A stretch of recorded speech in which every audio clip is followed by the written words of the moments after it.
In my last video, I was feeling very excited for my spring knits. These were going to be very quick, manageable projects, and now that I've gotten here, there are a couple of issues. I probably won't have enough yarn to finish one project, and for the other, my row gauge is completely off. Welcome back. Grab a cozy drink and a project, because we have things to talk about. My first whip is the Geddy Tee by Tanis Lavallee, or Tanis Fiber Arts on Instagram. It is a saddle shoulder v-neck t-shirt pattern with a split hem. It's knit from the top down, both flat and in the round. And this is my version here. I am loving this statement shoulder. This is the star of the pattern, these crochet granny squares. I knit mine using a mini skein set from Fiber MacGyver, and I think I got the contrast just perfect with the main skein from Miss Babs. The thing that is not working out perfect, however, is the fact that I probably don't have enough of the blue to finish this project. I got this yarn back in October at the New York Sheep and Wool Festival at Rhinebeck, and I don't remember what I was thinking, but I deluded myself into thinking that I only needed one skein of yarn to finish a whole t-shirt. Even after I swatched and I looked at the yarn requirements for my size, I was like, oh, I'll be fine. Not fun. To be fair to my past self, I am rather short torsoed, so I always end up having to take off length from the body of a sweater, so I end up using less yardage than the pattern requires anyway. But in this case, I think I was wrong. Not only am I going to go the full length of the body, but I found that the armhole depth was a little bit too short for me. So I had to end up adding an inch in the front and an inch in the back before I connected at the armholes. I did that after I completed the V-neck increases. That means that I used up even more yarn than what the pattern was written for. I tried it on a couple times. The fit is perfection. I have a tried and true cast on process that usually yields fantastic results when I am not ignoring the big red flashing sign that is telling me I do not have enough yarn for this project. I weighed what's left in my cake plus my swatch just before I started recording, and I have about 49 grams of yarn, which maths out to about 121 yards, and I've got about 4 inches on the body left to go, plus the sleeves and the finishing at the neckline. Let's talk about my options. First option is to buy more yarn. That is the most obvious one. Miss Babs does sell Yowza DK off of their website. They do have this color denim that I'm using in stock in the Yowza Mini, which is just a smaller yardage version of the Yowza that I bought at Rhinebeck. The problem with this option is that it is hand-dyed yarn we're talking about. The colors are not going to be the same. In fact, it says right there on the website that they can't guarantee the colors are going to be the same. So if I did go with this option, I definitely would have to alternate what I have left in my main skein with the new skein so that I don't get this like really obvious color block. Number 2 would be to use a contrast skein. I could add stripes to the bottom of the body. I could do a contrast color at the ribbing on the sleeves and on the neckline. I don't totally love this option because my vision for the sweater when I cast it on was to have just the pop of color be here at the shoulder, so it might compete with that vision a little bit. I'd have to think about it. Option 3, a dramatic crop. I could make this an extremely cropped t-shirt. I have a couple of knits that are cropped and I quite like the way they look when you wear them with high-waisted pants, so that could potentially be an option. I don't know what I'm gonna do for this sweater. I might knit a couple more inches and then reweigh my skein with my scale here and see how many grams that I've used in 2 inches and then decide what to do from there. I don't know. What do you guys think?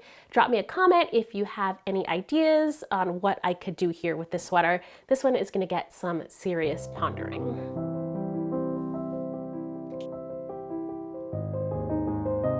Here is where I am with the other work in progress from my spring summer making queue. This is the Soul Top by MochiKnits. It is a cropped, slightly oversized V-neck vest with some super cute details to it, like the garter stitch edges at the armholes, and instead of buttons going up the front, it has little bows. I've knit the back portion and started on the left front. I am not quite there, but I am almost to where I would connect the armhole for the front and the back. and so far the yarn is a dream and the color is actually turning out even better than I imagined it would. That's where the positives on this one end. This project has been extremely tedious to get right. Both my stitch gauge and my row gauge are off. The stitch gauge actually isn't a problem. I often don't get the designer's stitch gauge, but thanks to a very easy modification, I get a beautifully fitting sweater anyway. And normally row gauge isn't a problem for me. I'll just knit to the, point where I want the sweater to stop and call it a day.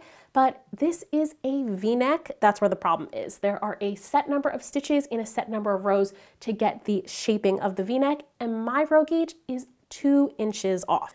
That's not a little bit off, that is completely off. So if I were to knit the pattern as is at my row gauge, my V-neck would be down here at about 12.5 inches instead of up here at 10 inches. You might be wondering to yourself, why didn't you just pick a different needle and re-swatch and get a workable gauge?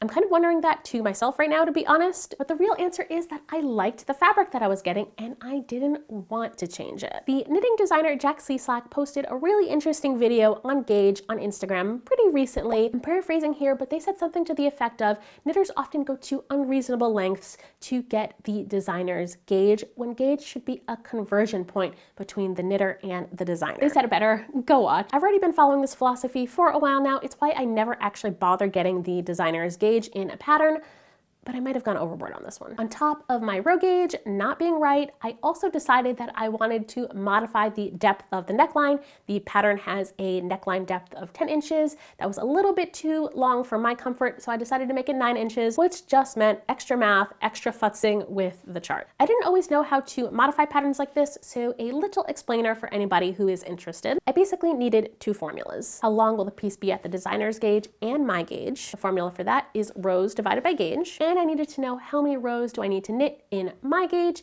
to get the length that I want. That's gauge times inches. I'll spare you the long and tedious explanation and just put up a handwritten graphic, but basically I ended up having to take out 28 rows and adjust the rate at which I did the V-neck and armhole increases. I've written out how I've restructured my increases row by row, and I put that information in the notes of my Ravelry project page. You can find the link to that in the description box below, but I'm not following written instructions. I am much more of a chart girl, so to give myself extra work, I ended up recreating the charts that were included in the pattern just with my changes to it. I could have done this in a couple of ways. I do have the paid version of Knit Companion, so I could have just made some markings and stuff on the existing chart, but I felt like that would have been a little bit too messy and could have led to mistakes. So I painstakingly made a whole new chart. There is a website called Stitch Fiddle that allows you to use basic chart making features for free. It would have been a little bit easier if I paid for the paid version, but I really don't use this feature that often, so the free version was just fine. It took a little bit of time, but I was able to basically recreate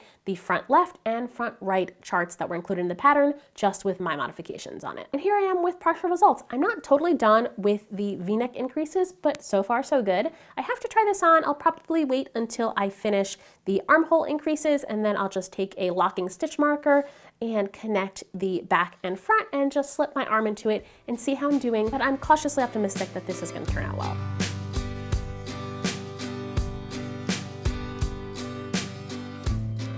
The knitting hasn't been all bad. I did manage to finish my Sunday Sweater Mohair Edition, which is the sweater that I am wearing. It's knit with some mystery yarn that I got in a bargain bin at the New York Sheep and Wool Festival 2 years ago, plus a strand of soft silk mohair. The mystery yarn was a minor gamble. It could have grown to be too big, or I could have not had enough yarn, but none of that happened. It turned out to be beautiful, and thanks to the mohair, it is insanely warm and cozy. I even decided to add a little fun feature when I was weaving in my ends. I added like a little tab so that you can hang the sweater off of a hook. It's just for aesthetics. You should never hang your sweater. It'll become a victim to gravity, but it is a nice, cute little way, instead of using a tag maybe, to tell the difference between the front and the back on a in the round yoke sweater. So that's where things are right now. Not exactly how I imagined my spring knits going, but it's all part of the process, right?